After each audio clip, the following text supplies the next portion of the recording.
Have you ever finished watching Somewhere in Time and felt like something was missing? Like there were all these loose threads that never got tied up. You know what I'm talking about.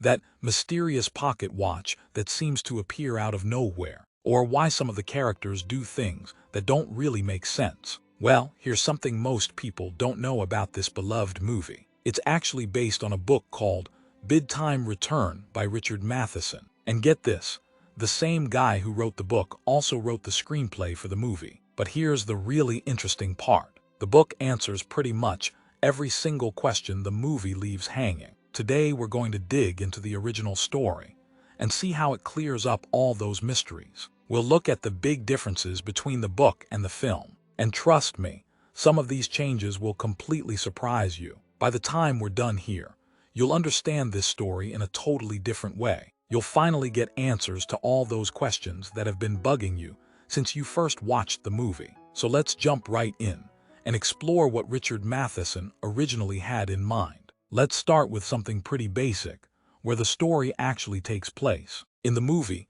everything happens at the Grand Hotel on Mackinac Island in Michigan. But in the original book, the whole story unfolds at the Hotel del Coronado in San Diego, California. The Hotel del Coronado is this massive, beautiful Victorian beach resort that's been around since the 1880s. It's got this fairy tale castle look that would have been perfect for a romantic time travel story. But the filmmakers decided Michigan's Grand Hotel on Mackinac Island worked better for their vision. And honestly, both locations are pretty magical in their own way. Now let's talk about Richard Collier, our main character. In the movie, Richard is this successful playwright who just had his latest show open. He's celebrating his success when he meets the mysterious old woman. But in the book, Richard is just a regular writer, not specifically a playwright, just someone who writes for a living. And here's the big difference that changes everything.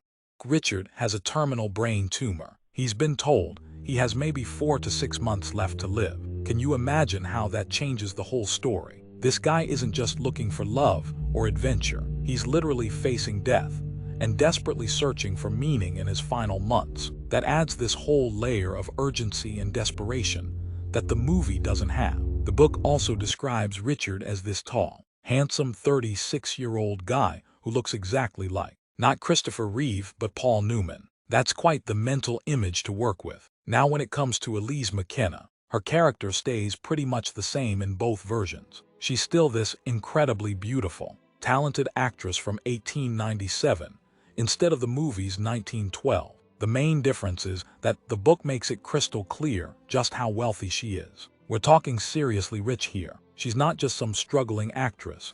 She's got real money and status. In the book, Elise's mother actually travels with the acting company. She stays at the hotel with Elise and keeps an eye on her career. But the movie completely removes the mother from the story. That was probably a smart move to keep the focus on the main romance. Having a protective mother around would have made the love story way more complicated.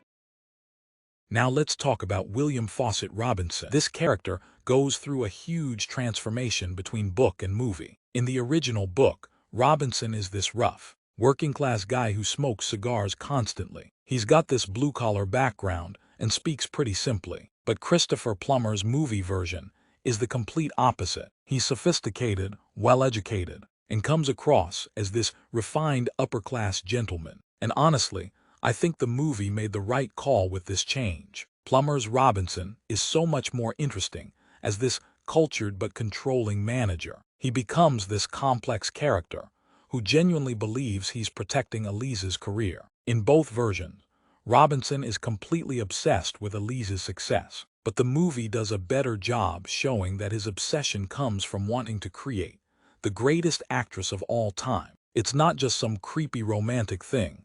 It's professional pride taken to an extreme. The book hints that Robinson might have romantic feelings for Elise, but the movie makes it clear his interest is purely professional, even though it's taken to unhealthy levels. That makes him more sympathetic as a character, even when he's being the villain. Now let's get to that famous opening scene where old Elise visits young Richard. This happens in both the book and the movie. She approaches him, gives him this intense look, and says something mysterious before walking away. But here's where things get really different. In the book, she never gives him the pocket watch. The pocket watch still shows up in the book, but it completely solves that time paradox problem. You know what I'm talking about, that endless loop, where nobody knows where the watch originally came from. In the movie, old Elise gives the watch to young Richard.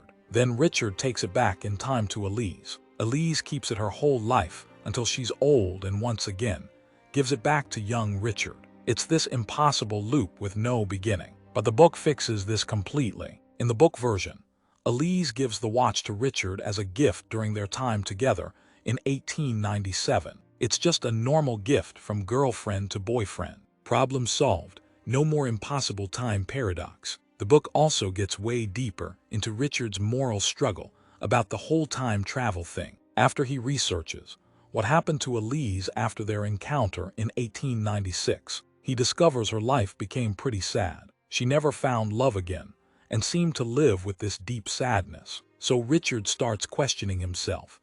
Should I even go back in time if I know it's going to hurt her? But then he finds something that changes everything. He discovers his own name in the hotel register from 1896. History shows he was already there. So he realizes he has to go back because that's what already happened. He can't change history. He can only fulfill it. The book spends way more time explaining exactly how this time travel is supposed to work. Richard uses this book called Man and Time by B Priestley. And yes, this book makes a quick appearance in the movie too, but it's not explained much. Priestley talks about 3 different time zones: time 1, time 2, and time 3. The basic idea is that your subconscious mind actually determines what time period you're experiencing.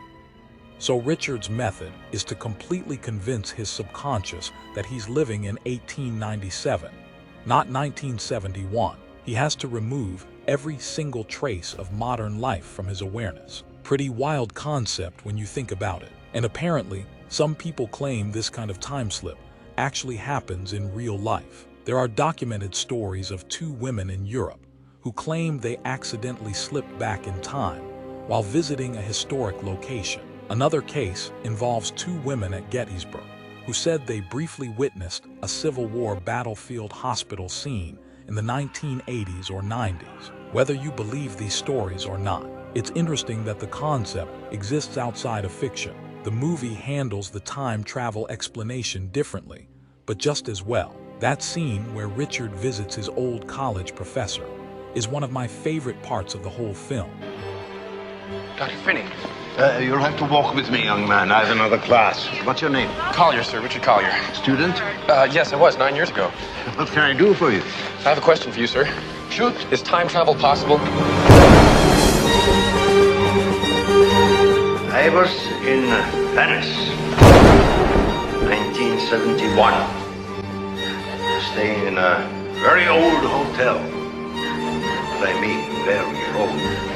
Structure, furnishings, everything. The atmosphere was aged, if you follow me. In my room, I felt as though it was a century or more earlier than 1971.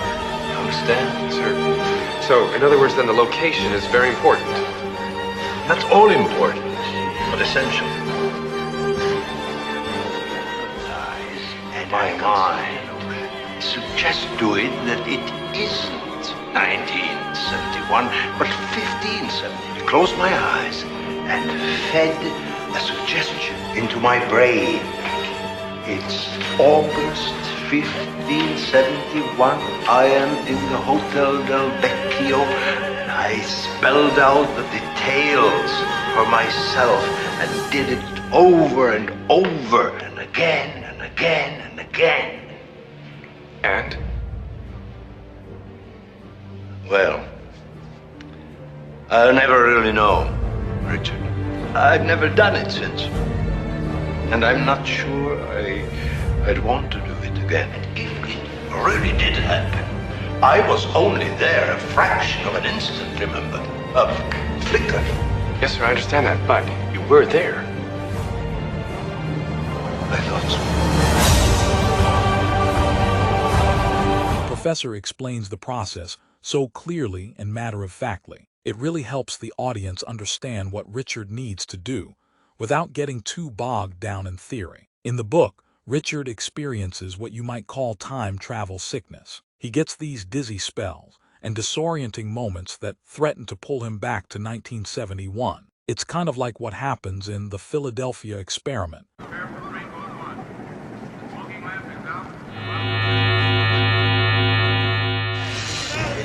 the hell out of here!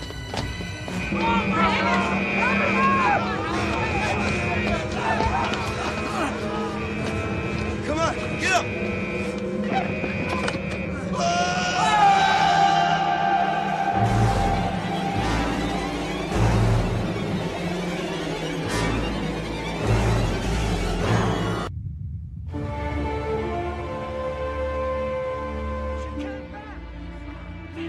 If you've seen that movie, the time travel isn't smooth.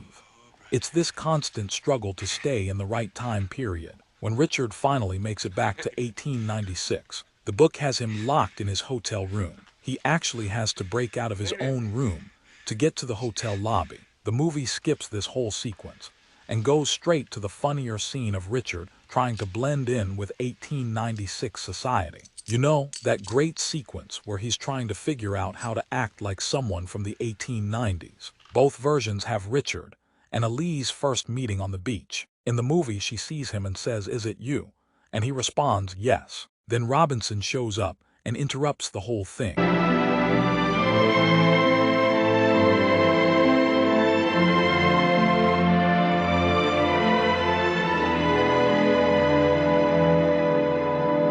Is it you? Is it?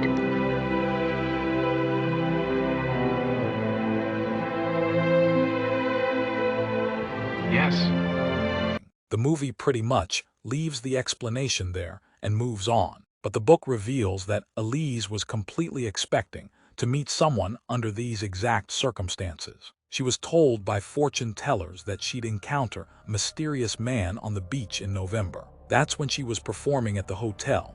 The movie changes this to summertime, by the way. Elise got this prediction from two different sources, a gypsy woman and an American Indian woman. Both told her she'd meet this strange man, who would be very important in her life. So when Richard shows up on the beach, she's not totally shocked. She's been waiting for this moment. Here's a scene that's completely different between the book and movie. In the book, when Robinson and Elise sit down for dinner that first night, Richard actually joins them. Can you imagine how awkward that dinner conversation must have been? Richard just shows up out of nowhere, and Elise insists that Robinson let him share the spare bed in Robinson's room. Talk about uncomfortable tension around the dinner table. The movie wisely skips this whole awkward dinner party scene. Instead, it focuses on Richard and Elise getting to know each other in more private, romantic settings. Much better for the pacing and the love story. Now we get to the biggest difference between book and movie, the ending. And this is where things get really heartbreaking, but also much clearer. In the movie, Richard and Elise have their romantic encounter and spend time together. But then Richard accidentally sees something modern. It's a penny from 1971. This pulls him back to his own time, while Elise is watching. She actually sees him disappear right in front of her eyes. It's this devastating moment where she loses the love of her life and doesn't understand what happened. The book ending is totally different and way more detailed. Richard and Elise do find each other and have their romantic encounter. And let me tell you, the book version is much steamier than the PG-13 movie version. Matheson doesn't hold back on the romantic details. After their romantic scene, they both fall asleep together. But then Elise wakes up first and notices Richard's journal sitting nearby. This journal contains his entire time travel story, everything about how he got there and why. While Richard is still sleeping, Elise starts reading parts of the journal. She also writes him this beautiful love letter talking about their future together. But the letter also shows that she's learned about his time travel from reading the journal. Richard Matheson deliberately leaves it unclear exactly how much of the journal she read. Did she figure out the whole story, or just parts of it? When Richard wakes up, he finds both his open journal and Elise's love letter. He realizes immediately that he's in big trouble. The letter is from the future.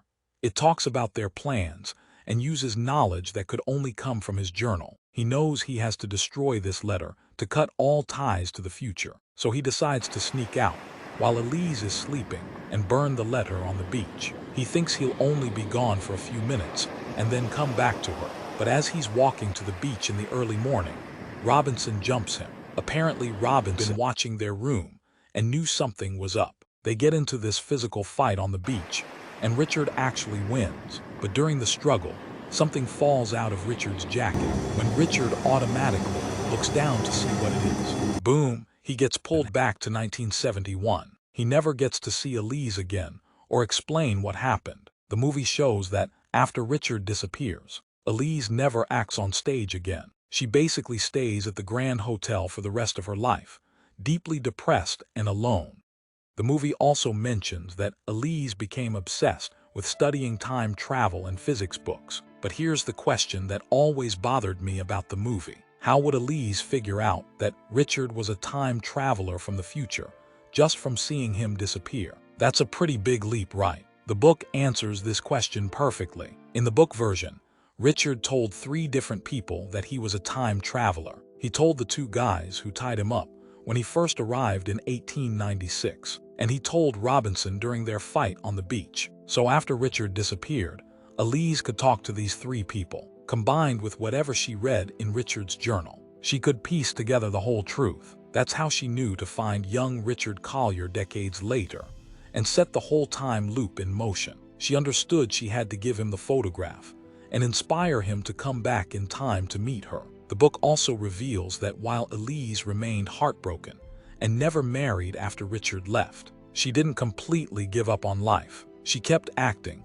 and even traveled around the world with her theater company. She was sad, but she kept living. The movie version has her becoming basically a recluse at the hotel, which is much more depressing. She just stops living and waits to die so she can be reunited with Richard. The book version gives her more strength and resilience. She's heartbroken but not completely destroyed. Another interesting detail from the book, Richard's brain tumor actually plays into the ending. Remember, he was dying anyway when he first decided to travel back in time. So in a way, his death at the end isn't just from heartbreak over losing Elise. It's also his terminal illness finally catching up with him. This adds another layer to the tragedy, but also makes it feel less like he just gave up on life. The movie removes the brain tumor completely, so Richard's death seems to be purely from heartbreak and despair. Both versions work emotionally, but the book gives it more complexity, so you can see how the original book, Bid Time Return, answers almost every single question the movie leaves open. The pocket watch paradox, completely solved with a logical explanation. How Elise knew Richard was a time traveler. She read his journal and interviewed witnesses. Why certain character motivations seem unclear. The book provides way more background and context for everyone. Richard Matheson wrote both versions, so we can definitely trust that the book explanations apply to the movie's mysteries. The movie had to cut things for time and pacing, but the book gives us the complete picture. It's like getting the director's cut with all the deleted scenes that explain everything. So there you have it. Somewhere in Time makes so much more sense when you know the original source material. The book, Bid Time Return, fills in all those gaps that probably left you scratching your head after watching the movie. From that mysterious pocket watch, to character motivations to that heartbreaking ending, the book provides clear answers to everything. If you're a fan of the movie, I really think you should check out Richard Matheson's original novel. I have an Amazon link in the description at no additional cost to you. You'll see this whole story in a completely new light. Everything will finally click into place. Which version do you prefer, the book's detailed explanations or the movie's more streamlined approach? Let me know what you think in the comments below. And if this video finally answered some questions you've always had about Somewhere in Time, go ahead and hit that like button. Don't forget to subscribe if you want more deep dives into the books behind your favorite movies. Make sure you subscribe because I've got another video coming soon about the original book's different take on the ending. Trust me, it's different from what you saw in the movie and you won't want to miss it. Hit that notification bell so you get it as soon as it goes live. Thanks for watching, and I'll see you in the next one.